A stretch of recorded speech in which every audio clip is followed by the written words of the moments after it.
1991 మే 21వ తేదీన సాయంత్రం 6 గంటలకు రాజీవ్ గాంధీ విశాఖపట్నంలో ఎన్నికల ర్యాలీ పూర్తి చేసుకొని మద్రాస్ వెళ్ళడానికి సిద్ధమవుతున్నారు. ఇప్పుడు చెన్నైనే ఒకప్పుడు మద్రాస్ అని పిలిచేవారు. సో మద్రాస్ పయనమై ఎన్నికల ప్రచారం కోసం మద్రాస్ వెళ్ళడానికి సిద్ధమవుతున్న రాజీవ్ గాంధీ సో తను హెలికాప్టర్ దగ్గరికి వెళ్ళగానే అక్కడ పైలట్ ఉండి సార్ కొంచెం టెక్నికల్ ఇష్యూ వచ్చింది సార్, ఇప్పుడు వెళ్ళడం కుదరదు సార్, కొంత సమయం పడుతుందని చెప్పగానే మళ్ళీ తను గెస్ట్ హౌస్కు తిరిగి ప్రయాణమయ్యారు రాజీవ్ గాంధీ గారు. అప్పుడు ఆయన మాజీ ప్రధానమంత్రి. సో ఆయన ఎన్నికల ప్రచారంలో ఉండగా అప్పుడు మనకు ఉన్న ప్రధానమంత్రి పేరు చంద్రశేఖర్. స్టేట్ గెస్ట్ హౌస్కి ప్రధానమంత్రి తిరిగి ప్రయాణం అవుతుండగా కార్లో సో పోలీసులకు ఒక ఇన్ఫర్మేషన్ మెసేజ్ వస్తుంది రేడియో టైప్ ద్వారా. సార్ హెలికాప్టర్ మళ్ళీ పనిచేస్తుంది, మళ్ళీ మంచి కండిషన్లోకి వచ్చింది అనగానే సో వెంటనే యూటర్న్ తీసుకొని మళ్ళీ హెలికాప్టర్ వైపు వెళ్ళిపోతారు రాజీవ్ గాంధీ గారు. ఎంత హడావిడిగా ఉంటారంటే అంటే తను మద్రాస్ వెళ్ళాలి, ఎలక్షన్ ప్రచారం చేయాలనే ఆ తొందరలో పర్సనల్ సెక్రటరీకి కూడా చెప్పకుండా, ఓపీ సాగర్ అప్పుడు పర్సనల్ సెక్రటరీ, అతన్ని కూడా చెప్పకుండా సో రిటర్న్ అవుతారు. హెలికాప్టర్ దగ్గరికి వెళ్ళిపోయి మద్రాస్కు ప్రయాణం అవుతారు. సో పర్సనల్ సెక్రటరీ లేకుండానే మద్రాస్కి రాత్రి 8 గంటలకు చేరుకున్న ప్రధానమంత్రి, మాజీ ప్రధానమంత్రి రాజీవ్ గాంధీ. సో అక్కడ కాంగ్రెస్ నేతలు ఆయన రిసీవ్ చేసుకుంటారు. రిసీవ్ చేసుకున్నాక శ్రీపెరంబుదూర్, తమిళనాడులోని అదే మద్రాసులోని శ్రీపెరంబుదూర్, అక్కడ ఒక ఎన్నికల ర్యాలీ ఉంటుంది. సో అక్కడ ఒక మీటింగ్ ఉంటుంది, ఒక సభ ఏర్పాటు చేసి అక్కడ తను మాట్లాడాల్సి ఉంది. సో అయితే ఆయనే మాట్లాడడానికి వెళ్ళడానికి రెడీ అవుతూ సో ఆ సభకు చేరుకుంటారు. దగ్గరికి వెళ్తుండగా ఒక్కొక్క అడుగు ముందుకేస్తున్న కొద్దీ సో అక్కడ ఆ మీటింగ్లో సో ఒక సింగర్ ఉంటారు. సో తన పాటలు పాడుతూ అంటే రాజీవ్ గాంధీ అండ్ ఇందిరాగాంధీ గురించి గొప్పగా పాటలు పాడుతూ సో తను ఎంకరేజ్ చేస్తూ అందరినీ హుషారు ఎక్కిస్తుంటారు. అది మే మే నెల కాబట్టి చాలా ఉడకపోత, అంటే ఎండ ప్రభావం ఎంతో ఉంటుంది. సో ఆ ఉడకపోతలో కూడా ఎంతో వేల మంది సో మాజీ ప్రధానమంత్రి స్పీచ్ కోసం ఎదురు చూస్తుంటారు. సో అప్పుడే ఒక మహిళ సో ఒక పోలీస్ దగ్గరకు వచ్చి నేను రాజీవ్ గాంధీని కలవాలి, ఈ మాల వేయాలనుకుంటున్నాను అనగానే సో అది అక్కడి నుంచి చూస్తారు ప్రధానమంత్రి.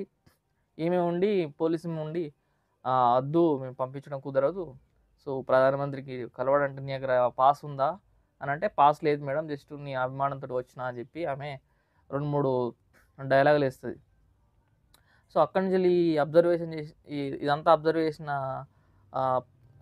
రాజీవ్ గాంధీ సో ఆమెను పంపించండి పర్లేదు అని చెప్పి సైగేస్తారు. అంటే పోలీసు వద్దంటున్నా కూడా రాజీవ్ గాంధీ గారే సో తన సహృదయంతో, మహిళనే కాబట్టి సో తనని ఇబ్బంది పెట్టకూడదని తనని దగ్గరికి రమ్మంటారు. రమ్మనగానే తన చేతిలో ఉన్న అంటే ఆమె ఆరెంజ్ డ్రెస్లో ఉంటుంది. ఆరెంజ్ డ్రెస్లో అంటే ఇవన్నీ ఎందుకు చెప్తున్నా అంటే డీటెయిల్స్ స్టోరీ మొత్తంలో మీకు సో ఆమె చంపిందని అప్పటి వరకు ఎవరికి తెలీదు. అంటే ఆమె కూడా చనిపోతుంది, ఆమె సూసైడ్ బాంబర్ అని చెప్పి ఎవరికి తెలీదు. సో ఆమె మెల్లిమెల్లిగా దగ్గరికి వచ్చేసి ఆమె దగ్గర ఉన్న మాల ఏదైతే ఉందో ఆ మాల తీసి ఆయన మెడలో వేస్తుంది. వేసిన వెంటనే ఆయన అంటే అప్పటికే ఆన్ చేసుకొని తన బెల్ట్ బాంబు ఆల్రెడీ రెడీ చేసుకొని వచ్చింది. సో ఆన్ చేసుకొని దగ్గరికి వచ్చి సో తన మెడలో వేసిన తర్వాత కాలు మొక్కుదామన్నట్లు కిందికి వంగి కాలు మొక్కబోతుంటే తను లెవట్టబోతూ ఉంటారు. అంటే వద్దమ్మా అన్నట్టు లెవట్టబోతుంటే సో అప్పుడే పెద్ద బ్లాస్ట్ జరుగుతుంది. సో అక్కడ ఉన్నవారికి ఏం అర్థం కాదు. ఆల్మోస్ట్ 18-20 మంది ఆన్ ద స్పాట్ డెడ్ అవుతారు. అందులో ఒకరే మన మాజీ ప్రధానమంత్రి రాజీవ్ గాంధీ గారు. సో నెక్స్ట్ డే మొత్తం పత్రికల్లో ఈ న్యూస్ స్ప్రెడ్ అవుతుంది. వెంటనే అప్పటి ప్రధానమంత్రి చంద్రశేఖర్కి ఇన్ఫర్మేషన్ అందడంతో సో ఆయన భువనేశ్వర్లో ఒక ర్యాలీలో ఉంటారు ఆయన కూడా. సో అదంతా ఎలక్షన్ టైం అన్నట్టు. సో అప్పుడు ఆయనే భువనేశ్వర్ నుంచి వెంటనే ఢిల్లీకి వచ్చేసి ఒక మీటింగ్ ఏర్పాటు చేస్తారు. అంటే పెద్ద పెద్ద అధికారులందరినీ పిలిపించుకొని సో ఒక మీటింగ్ ఏర్పాటు చేస్తారు. సో అక్కడ ఉన్న పెద్ద పెద్ద అధికారులు ఎవరంటే ఇంటెలిజెన్స్ బ్యూరో అధికారి పెద్ద చీఫ్ అండ్ రా ఏజెంట్ అంటే పెద్ద అధికారి రా ఉంటుంది కదా. సో అందులో పెద్ద అధికారి అట్లనే మిలిటరీకి సంబంధించిన పెద్ద అధికారులందరినీ పిలిపించి ఒక కమిటీ ఏర్పాటు చేస్తారు. ఇక్కడ మ్యాటర్ ఏంటంటే ఆ రాజీవ్ గాంధీని చంపింది ఎవరు అనేది ఎవరికీ తెలీదు. సో ఆన్ ద స్పాట్‌లో అక్కడ బ్లాస్ట్ జరిగింది గానీ ఎవరు చూడలేకపోయారు. సో ఈ పలానా వ్యక్తి చంపారని చెప్పడానికి ఆధారాలు లేవు. సో అక్కడ ఆ ప్లేస్‌లో బాంబ్ పెట్టారా? లేదంటే దూరంగా బాంబ్ పెట్టి ఇసిరేసారా? సో ఆ గ్యాప్‌లో ఏం జరిగిందనేది ఎవరికీ తెలీదు. అండ్ ఈవెన్ ఆ పోలీసులకు గానీ, ఇన్ఫర్మేషన్ బ్యూరో గానీ, ఇంటెలిజెన్స్ బ్యూరో గానీ, సో ఎవరికీ ఏ ఐడియా లేదు. అలాంటి టైం అది. సో అప్పుడు అందుకే ఈ కమిటీ వేసి వాళ్ళ ద్వారా సో ఒక ఇంటరాగేషన్ జరిపించి ఒక రిపోర్ట్ ఇమ్మని వాళ్ళను చంద్రశేఖర్ రాజు గారు ఆర్డర్ ఇస్తారు. సో అంతకుముందు జరిగిన ఇందిరాగాంధీ కేసు గానీ, మహాత్మా గాంధీ కేసు గానీ చూసుకున్నట్లయితే మహాత్మా గాంధీ చంపిన వ్యక్తి గానీ, వీళ్ళు ఇందిరాగాంధీని చంపిన వ్యక్తిని గానీ ఆన్ ద స్పాట్‌లో పట్టుకుంటారు. ఎందుకంటే అక్కడ జరిగిన వెంటనే వాళ్ళు ఎదురుంగా కనబడుతుంటారు. సో గన్‌తో కాల్చడం జరిగింది కాబట్టి సో ఆన్ ద స్పాట్‌లో జరిగింది. ఆన్ ద స్పాట్‌లో పట్టుకోవడం జరిగింది. ఇది మాత్రం బాంబ్ బ్లాస్ట్ జరగడంతో ఏ ఐడియా లేకుండా పోయింది. ఈవెన్ పోలీసులు కూడా చనిపోవడం జరిగింది ఆ టైంలో. స్పెషల్ టీమ్ హెడ్‌గా ఎవరిని నియమిస్తారంటే సీబీఐ డైరెక్టర్ అప్పుడు ఎవరైతే ఉన్నారో సో ఆ కార్తికేయన్ గారు ఆయన్ని నియమించి ఆయన కింద ఒక ఎస్ఐటీ టీమ్‌ను సో స్పెషల్ టీమ్‌ని అరేంజ్ చేస్తారు. స్పెషల్ ఇన్వెస్టిగేషన్ టీమ్‌ని. పెద్ద పెద్ద హైలీ క్వాలిఫైడ్ ఐపీఎస్ ఆఫీసర్లందరూ ఆయన కింద పనిచేయడానికి సిద్ధమవుతారు. సో ఒక 5, 6 కలిసి ఒక టీమ్‌గా ఏర్పడి సో ఈ కమిటీ గా మారి సో రిపోర్ట్ అందించడానికి సిద్ధమవుతారు. ఇదే కేసు గురించి ఇండియా టుడేకి సంబంధించిన ఒక అధికారి అనిరుద్ మిశ్రా గారు సో ఒక బుక్ కూడా రాయడం జరిగింది. సో మొత్తం ఆ కేసునంతా ఫాలో అప్ అయ్యి so 90 days of the Rajiv Gandhi assassination అని చెప్పి ఒక బుక్ రాయడం జరిగింది. సో ఆ బుక్‌ని ఆధారంగా చేసుకొని సో ఇప్పుడు రీసెంట్‌గా ఒక వెబ్ సిరీస్ తీయడం జరిగింది సోనీ లివ్‌లో. సో అదే 'the hunt Rajiv Gandhi assassination' అని చెప్పి సో రిలీజ్ అయింది. ఆల్మోస్ట్ 7 ఎపిసోడ్స్ ఉన్న ఈ వెబ్ సిరీస్ 5 గంటల 20 నిమిషాల వరకు ఓవరాల్‌గా ఉంది. సో ఎవరైనా వెళ్లి చూడాలనుకుంటే మీరు చూడొచ్చు. సో చాలా బాగుంది. అండ్ మనం ఫర్దర్‌గా స్టోరీలోకి వెళ్దాం. సో అక్కడ ఒక న్యూస్ పేపర్‌లో గానీ, న్యూస్‌లలో గానీ, టీవీ న్యూస్‌లో గానీ సో అందరూ అనుకునేది ఏందంటే ఎల్‌టీటీఈ వారి హస్తం ఉందని. సో ఎల్‌టీటీఈ ఎవరంటే తమిళ్ ఆర్గనైజేషన్. సో ఆ తమిళ్ ఆర్గనైజేషన్ ఏందంటే ఎల్‌టీటీఈ గురించి ముందు ఒక 2 పాయింట్లలో చెప్పుకుందాం. శ్రీలంకలో ఇప్పుడు తెలంగాణ, ఆంధ్రప్రదేశ్ ఎట్లా గొడవ ఉందో తెలంగాణ విడిపోవాలి, ఆంధ్రప్రదేశ్ విడిపోవాలి అట్లనే శ్రీలంకలో 2 భాషలుంటాయి. మెయిన్‌లీ తమిళ్ అండ్ సింహల అనేది ఎక్కువ పర్సెంటేజ్ ఉన్నారు శ్రీలంకలో. సో వాళ్ళు ఈ తమిళ్ వాళ్ళను కొంచెం తమిళ్ వాళ్ళు అణచివేతకు గురయ్యారు. సో అందుకనే అక్కడ చాలామంది ఒక టెర్రరిస్ట్ అని చెప్పకూడదు. సో ఎల్‌టీటీఈ అనే ఒక ఆర్గనైజేషన్ ఏర్పాటు చేసుకొని సో వాళ్ళ హక్కుల కోసం పోరాడి మాకంటూ ఒక దేశం ఇవ్వాలని చెప్పి శ్రీలంకలో సో ఒక పెద్ద టీమ్‌గా ఫామ్ అయ్యి సో శ్రీలంక గవర్నమెంట్ అగెయిన్స్ట్‌గా యుద్ధం చేయడం స్టార్ట్ చేశారు. అదే ఎల్‌టీటీఈ. సో అంత పెద్ద యుద్ధం జరిగే టైంలో శ్రీలంక మన ఇండియా రాజీవ్ గాంధీ అప్పుడు ప్రధానమంత్రిగా ఉన్న టైంలో ఒక హెల్ప్ కోరుకుంటారు. అంటే ఒక అగ్రీమెంట్ చేసుకుంటారు. సో అప్పుడు మన ఇండియన్ ఆర్మీ ఫోర్స్‌ని సో ఒక పీస్ కోసం అంటే శాంతి అక్కడ జరగాలి. శ్రీలంకలో శాంతి కోసం ఐపీకేఎఫ్ ఒక టీమ్‌ని ఏర్పాటు చేసి సో ఆల్మోస్ట్ ఒక 70,000 మంది పోలీస్‌ని శ్రీలంకకు పంపించి అక్కడ కంట్రోల్ చేయడానికి చూస్తారు. సో ఈ కంట్రోల్ చేసే భాగంలో తమిళ్ ఎల్‌టీటీఈ ఉంది కదా! దాంతోటి మాట్లాడి మీకు ఎటువంటి పెద్ద డ్యామేజ్ జరగకుండా మీకు శాంతియుతంగా ఉండాలి. ఎటువంటి మీకు ఇబ్బంది కలిగించమని స్టార్టింగ్‌లో వాళ్ళతోటి మాట్లాడినప్పటికీ మెల్లిమెల్లిగా వాళ్ళని అణచివేతకు గురి చేస్తూ వాళ్ళని మెల్లగా సో అక్కడ శాంతిని నెలకొల్పడానికి కొంచెం ఫైటింగ్‌లు కూడా జరుగుతాయి. అప్పుడు మన ఆర్మీకును వాళ్ళ ఎల్‌టీటీఈ ఆర్మీకి మధ్యన ఫైట్స్ జరిగి చాలామంది చనిపోవడం జరుగుతుంది. మన వాళ్ళు కూడా చనిపోవడం జరుగుతుంది. సో దీనికి అంతటికి కారణం ఎవరు అంటే రాజీవ్ గాంధీ.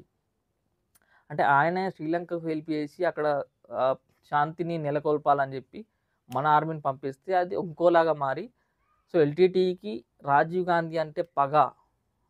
పగ ఎందుకొచ్చిందంటే వాళ్ళ ఆల్మోస్ట్ చాలామంది అధికారులను మెయిన్ అధికారులను వాళ్ళు చంపేయడం జరుగుతుంది.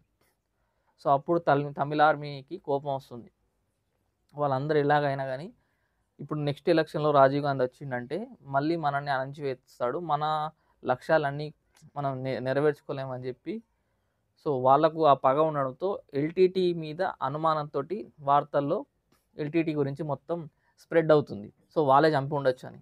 ఇక్కడ ఇక్కడ ఒక విషయం గుర్తుంచుకోవాలేంటంటే శ్రీలంకలో మాట్లాడే తమిళ్, మన తమిళ్ మాట్లాడడం కొంచెం మాండలికం చేంజ్ గానీ ఆల్మోస్ట్ సేమే ఉంటది.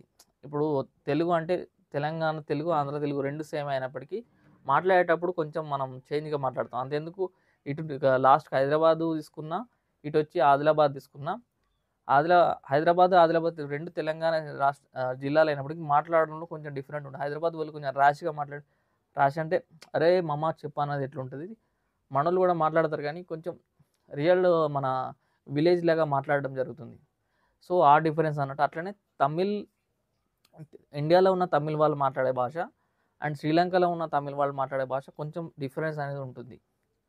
సో, ఆ డిఫరెన్స్ తోటి తెలుసుకోవచ్చు వీళ్ళు శ్రీలంక వాళ్ళా కాదని గాని ఫేసులు చూసి మాత్రం చెప్పలేము. ఎందుకంటే ఆల్మోస్ట్ ఆ శ్రీలంక వాళ్ళు శ్రీలంకలో ఉన్న తమిళ్ వాళ్ళు, మన తమిళ్ వాళ్ళు సేమ్ ఉంటారు. సో, ఇదొక మైనస్ పాయింట్. వాళ్ళు మన దేశం వచ్చినా కూడా ఏర్పడేయలేం. మన వాళ్ళతో కలిసిపోయి సో, వాళ్ళు అటాక్ చేసేయడానికి ఛాన్స్ ఉంది. అండ్ అదే జరిగింది. అదే జరిగి రాజీవ్ గాంధీని చంపేయడం జరిగింది ఆ మహిళ. న్యూస్‌లో వచ్చిన వార్తలను ఆధారం చేసుకొని మరి చంద్రశేఖర్ గారు అడుగుతారు. మరి ఎల్‌టీటీ వారేనా చంపిందని జీఎస్ బాజ్‌పేయి ఉన్నాడు కదా! జీఎస్ బాజ్‌పేయి గారు సో, ఆ శ్రీలంక ఆ తమిళ్ ఎల్‌టీటీలో మన ఏజెంట్ ఒకరుంటారు. ఇంటర్నేషనల్ సెక్రటరీ చీఫ్‌గా ఆయన పనిచేస్తుంటారు. సో, ఆయనని అడిగితే లేదు అదేం లేదని చెప్పి ఆయన సమాధానం ఇస్తారు. అండ్ ఈవెన్ కాశ్మీరీ మిలిటెంట్స్ గానీ, సిక్ మిలిటెంట్స్ గాని మీద అనుమానం వచ్చినా కూడా వాళ్ళేం కాదు అని చెప్పి వాళ్ళు కూడా సో, చెప్పడం జరుగుతుంది. సో, ఇక్కడి వరకు ఎవరి మీద డౌట్ లేకుండా సాగుతున్న ఇన్వెస్టిగేషన్ ఒక్కొక్కటిగా ఎలా బయటపడుతుందో చూడండి. ఫోరెన్సిక్ ల్యాబ్ డైరెక్టర్ అయినటువంటి చంద్రశేఖరన్ న్యూస్ పేపర్ చదువుతుండగా ఒక ఫోటో కనబడుతుంది. ఆ ఫోటోను డీప్‌గా అనలైజ్ చేసినప్పుడు అక్కడ ఒక చిన్న కెమెరా ఉంటది. అంటే ఆ బాంబ్ బ్లాస్ట్ ఫోటోలలో పేపర్‌కి వచ్చిన న్యూస్ పేపర్‌లో మనకొక చిన్న ఆయనకొక చిన్న ఆహ్, కెమెరా కనబడుతుంది. ఈ కెమెరా ఎక్కడుందని జెప్పి సో, ఆయనే వాళ్ళ టీమ్‌ని పంపిస్తారు. ఆహ్, చంద్రశేఖర్ గారు వాళ్ళ టీమ్‌ని పంపించి ఎతికి తీసుకురండి అని జెప్తే సో, అది సీఐడీ వాళ్ళకి దొరుకుతుంది. సీఐడీ ఆ పోలీసు సో, ఈ చంద్రశేఖర్ గారికి ఆ కెమెరాని అప్పగించడం జరుగుతుంది. సో, ఆ కెమెరా ద్వారా ఒక 10 ఫోటోలు అందులో ఉన్నట్టు తెలుస్తుంది. ఆ 10 ఫోటోల్లో ఒక ఫోటో మాత్రం అందరికి డౌట్‌ని కలిగించే విధంగా ఉంటది. ఆ ఫోటో ఏందంటే అక్కడ నలుగురుంటారు టోటల్. సో, ఇద్దరి విషయాలు మొత్తం తెలిసిపోతాయి. ఈళ్ళిద్దరు ఎవరంటే సో, ఒక ఫ్యామిలీకి చెందినవారు. సో, మన తమిళియన్స్ అని 100% తెలిసిపోతుంది. మిగిలిన ఇద్దరి గురించి డీటెయిల్స్ తెలీదు. ఆ ఇద్దరిలో ఒకరు ఆ మధ్యలో ఉన్న వ్యక్తి ఎవరంటే ఆహ్, ఎవరనేది తెలీదు. ఆమె ఒక ఆరెంజ్ చుడిదార్ వేసుకొని ఆహ్, అదేవిధంగా ఆకుపచ్చ ఓణితోటి అండ్ ఒక మాల పట్టుకొని రెడీగా ఉంటది. ఆ ముగ్గురు కాకుండా నాలుగో వ్యక్తి అంటే వైట్ వైట్ కుర్తా పైజామా ఏసుకున్న ఒక జర్నలిస్ట్‌లాగా కనిపించే ఒక వ్యక్తి. సో, ఇది చూడ్డానికి డౌట్‌ఫుల్‌గా ఉంది. ఎవరు వీళ్ళు అని జెప్పి ఎంక్వైరీ స్టార్ట్ జేస్తాడు ఈ చంద్రశేఖరన్. సో, వాళ్ళు కలెక్ట్ చేసిన ఐటెమ్స్‌లలో సో, ఒక బెల్ట్ లాంటిది అంటే బాంబు చుట్టుకునే బెల్ట్ లాంటి దానికి సో, ఈ ఆరెంజ్ కలర్ డ్రెస్ అటాచ్ అయ్యి ఉంది. సో, అక్కడ బాంబ్ బ్లాస్ట్ జరిగినప్పుడు ఆమె ఇక్కడ నడుముకు కట్టుకుంది కాబట్టి అక్కడ బ్లాస్ట్ అయినప్పుడు సో, ఆమె బాడీ మొత్తం చెల్లాచెదురై పడుతుంది. ఈవెన్ రాజీవ్ గాంధీ గారు గూడా అంతే. బట్ వాళ్ళు చెక్ జేసినప్పుడు ఈ ఆరెంజ్ కలర్ డ్రెస్‌కి ఇది అటాచ్ అయ్యి ఉంది. బెల్ట్ అనేది. సో, అప్పుడు ఈళ్ళు కన్ఫర్మ్ జేసుకుంటారు ఇదొక సూసైడ్ బాంబర్ అని.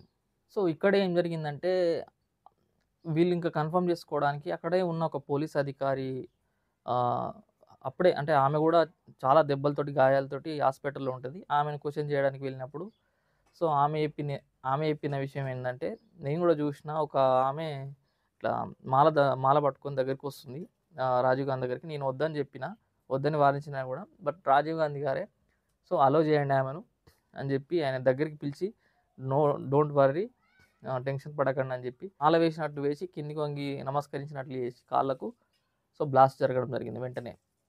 సో, ఆమె గూడా ఒప్పుకుంది. ఆ పోలీస్ ఆమె గూడా సో, ఈమెనే అని జెప్పి ఆ ఫోటో చూపించిన తర్వాత ఆమె గూడా 100% ఈమెనని క్లారిటీ వచ్చేసింది అందరికీ. సో, ఆ కెమెరా ఎవరిదని వాళ్ళు చెక్ చేయగా హరిబాబుదని తెలుస్తుంది. హరిబాబు ఆల్రెడీ చనిపోయి ఉంటాడు. సో, ఆ కెమెరా ఆ వ్యక్తికున్ను అక్కడ ఆ ఫోటోలో ఉన్న ఫోర్త్ వ్యక్తి మాట్లాడడం జరిగిందని చెప్పి ఆహ్, ఒక న్యూస్ రిపోర్టర్ వచ్చి, అంటే అతను హరిబాబు వాళ్ళ ఫ్రెండే. సో, ఆయనొచ్చి ఈ ఎస్ఐటీ టీమ్ వాళ్ళకి చెప్తాడన్నట్టు. దీనికి అంతటికి కారణం ఇగో అంటే నాకు డౌట్ అనిపిస్తుంది. ఆ అమ్మాయి అండ్ ఆ వ్యక్తి కొంచెం డౌట్‌ఫుల్‌గా ఉన్నారు. సో, ఆ జర్నలిస్ట్‌లా కనిపించే వ్యక్తి నాకు జర్నలిస్ట్‌లా అనిపించలేదు. కొంచెం డౌట్‌ఫుల్‌గా ఉన్నాడు అని చెప్పి ఆయన చెప్పడం జరుగుతుంది. సో, వెంటనే ఎస్ఐటీ టీమ్ వాళ్ళకు డౌటొచ్చి హరిబాబు ఇంటికెళ్ళి చెక్ చేస్తే, సో, వాళ్ళ ఇంట్లో వాళ్ళ మదర్ అండ్ ఫాదర్ ఉంటారు. వాళ్ళు ఎలాంటి డౌట్‌ఫుల్ లేదన్నట్టు మాట్లాడినప్పటికీ, మళ్ళీ నెక్స్ట్ డే వాళ్ళు ఇంటి మీద నిఘా పెట్టినప్పుడు కొంచెం డౌటొచ్చి, సో, వాళ్ళ ఇంట్లో మొత్తం చెక్ చేసినప్పుడు ఒక చిన్న పేపర్ ఉంటది.